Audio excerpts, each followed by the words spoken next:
My son hasn't taken off his new watch in 3 months. I just discovered why he never removes it. My 12-year-old son, Alex, received a strange watch for his birthday from his grandfather. It looked antique with a tarnished silver band and a face that seemed to shimmer in certain light. Cool, right? Alex said, immediately strapping it to his wrist. Grandpa said it was special.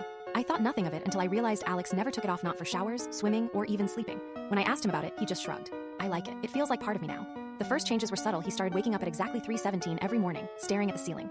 Then came the whispers I'd hear from his room at night like he was having conversations with someone. Who are you talking to? I asked one morning over breakfast. The watch tells me things, he said without looking up. About time and stuff. I laughed nervously and suggested maybe he should take it off occasionally. His face darkened immediately. I can't do that, it wouldn't be good. By the second month, Alex's right arm had developed a strange rash around the watch, red, scaly patches that spread past his wrist. When I tried to examine it, he yanked his arm away with unnatural strength. It's fine, Mom. Just leave it alone, he snapped, his voice deeper than usual. Our family doctor couldn't even get close to the watch. He nearly bit me. Dr. Martin whispered to me afterward. That night, I decided to remove it while Alex slept. I crept into his room at midnight with a small pair of scissors, planning to cut the band if necessary. But as I reached for his wrist, his eyes snapped open completely black where the white should be. The watch doesn't like that, he said in a voice that wasn't his.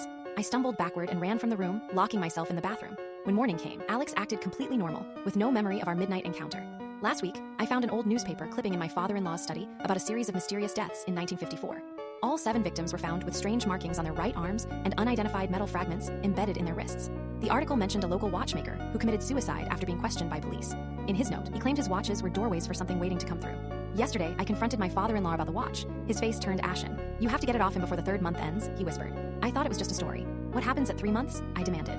The doorway opens completely, he said, showing me his own right arm.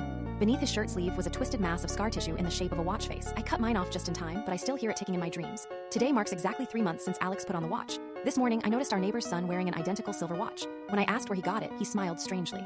Alex gave it to me yesterday. He said he didn't need it anymore.